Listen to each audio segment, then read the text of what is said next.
The United Nations buffer zone is Israel, and you can see on the other side of those windmills is Syria. Tower there. That's a security tower. That little tiny gray tower. So just right there, the border cuts out like that. Now, see the buildings over there where the trees are? That is the ghost town of Quneitra. You can see the real city of Quneitra just behind that tree. Guys, it's a Cold War situation between Israel and Syria.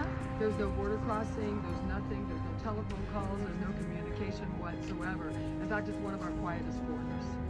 Syrians have always taken their hostility out on Israel through another country, so Lebanon. So why not run Lebanon and not our own country? Well, that doesn't really matter to Israel. Their own country. We've got the Malawi's,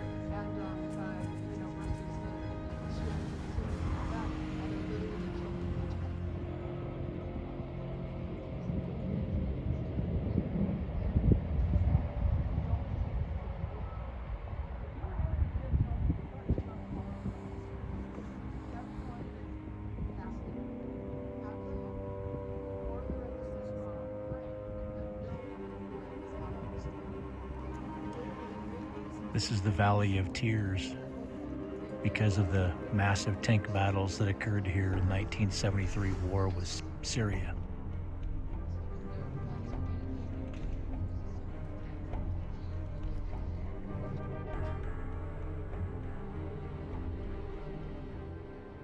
Next, we travel to Mount Hermon, which is on the northern edge of the Golan Heights, bordering Syria.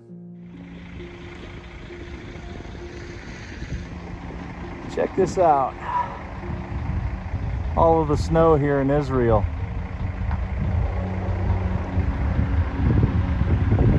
They have really been blessed this year with all of the rain. The Degania Dam, which is considered a small barrage across the Jordan River just below the Sea of Galilee, was recently opened for the first time in 50 years because there has been enough water to actually fill the Sea of Galilee. The dam had been releasing metered water into the Jordan River, but now it is allowed to flow a substantial amount. Pictured here on this hilltop is the fortress that was built by the Crusaders on the road to Damascus. The road to Damascus also is very significant because that is where Saul was struck blind by Jesus when Jesus said, "Saul, Saul, why are you persecuting me?"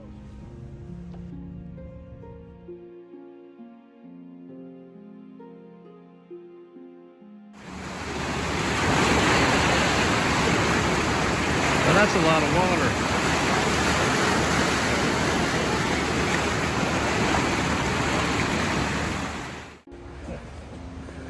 On our way to the Dan River.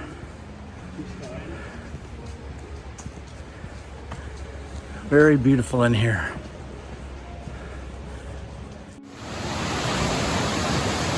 All right, it's part of the Dan River. You can see that it's major swollen too.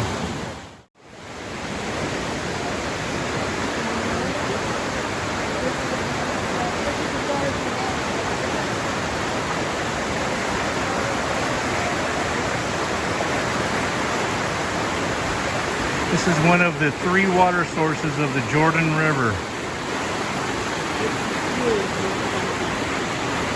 It's coming right off of the mountain. It's pretty cold water.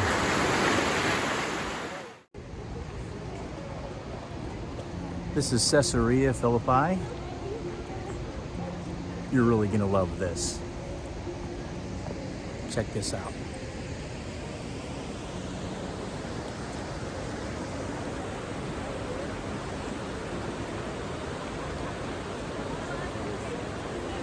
The ancient Canaanites built a sanctuary to Baal and Panias. The Greeks and Romans both built sanctuaries there because of the cave of Pan. Inside the cave was a seemingly bottomless pit with an unlimited quantity of water, which made the pagans marvel. In 20 BC, Augustus gave Herod the Great control over the area of Panias. In 19 BC, Herod built a magnificent white marble temple dedicated to Augustus Caesar in front of the cave of Pan. When Herod the Great died in 4 BC, the area was passed to his son Philip. Philip, who was made ruler over the region, rebuilt the city and made it more large and more beautiful, and he changed the name to Caesarea Philippi to honor the emperor Tiberius Caesar and his own name, Philip.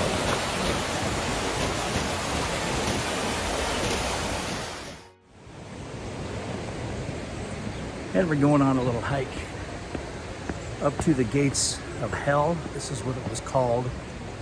But Caesarea Philippi is where Jesus asked his disciples, "Who does the world think I am?" And then he asked them, "Who do you think I am?" And Peter spoke up and said, "You are the Christ, you are the Messiah." This is the place. This is what was referred to as the gates of hell.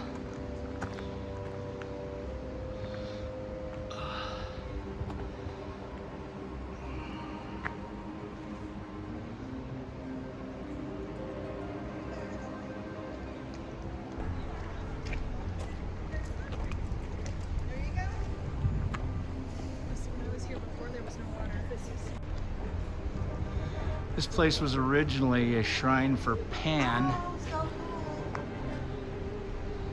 the half goat, half man. And unlike the graven idols that were here of Pan, God is the living God, not just some carving or whatever out of stone.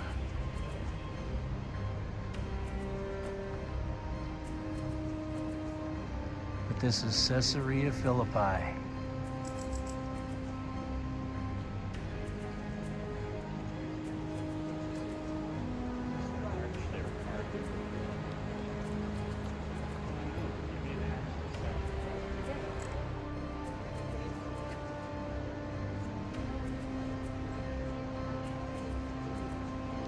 These rocks are very precariously perched.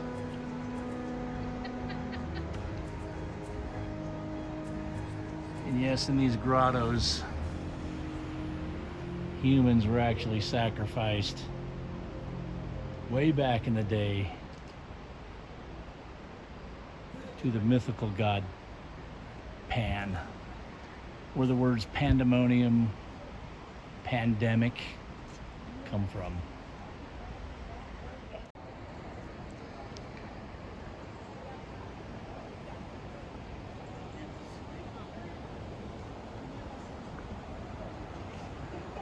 All of that water flow comes from a spring.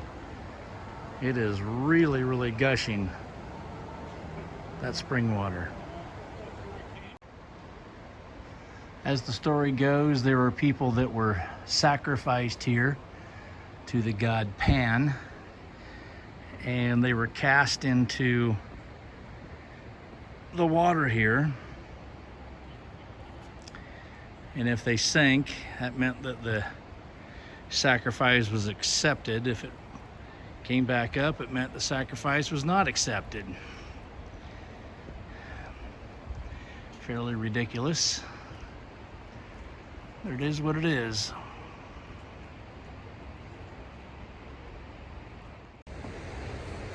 I'm gonna sneak as quickly as I can because I don't want to be late for the bus. But this is supposed to be the Temple of Augustus, I believe. So I need to run up these stairs real quick. Show you what I'm talking about. Okay, so there's more steps. Don't know what's up here. Except me falling on my butt.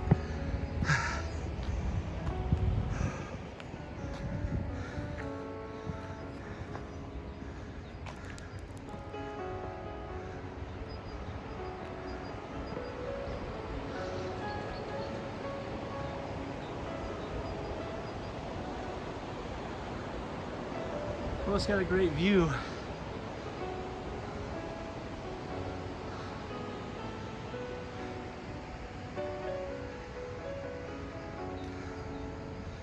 But I've got to get on back.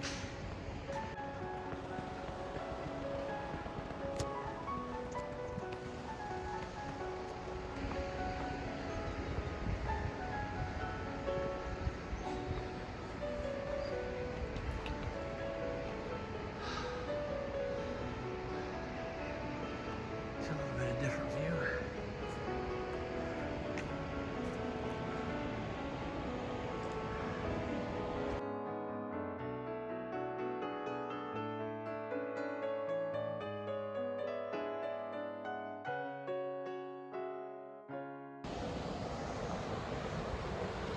All right, I'll try not to kill myself. You went down these stairs.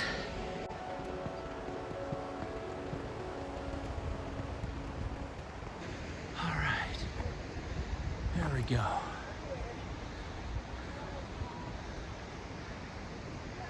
Pretty amazing area.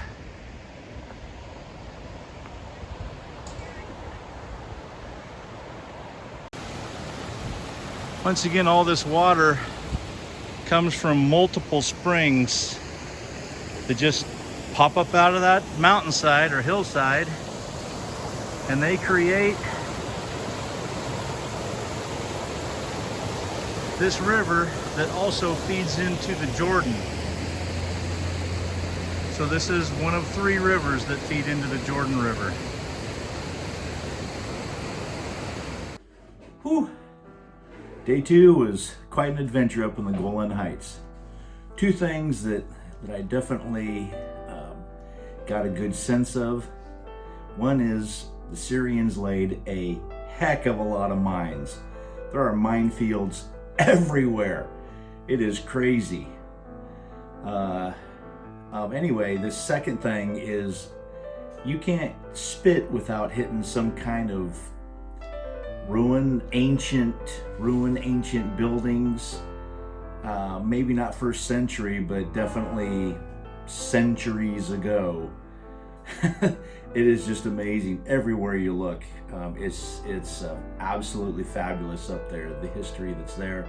Even a fortress that was built by the Crusaders, just incredibly awesome. We didn't get to go see that, unfortunately, but you could definitely tell, you know, it's up on a hill. It's still big, major kind of sets of buildings or ruins there, and that protected, of course, the road to Damascus, the trade route from Israel into Damascus. So I'm glad you guys were able to stop by today. Thanks so much. I'll catch you guys next time, day 3. And as always, you guys be safe out there, and God bless.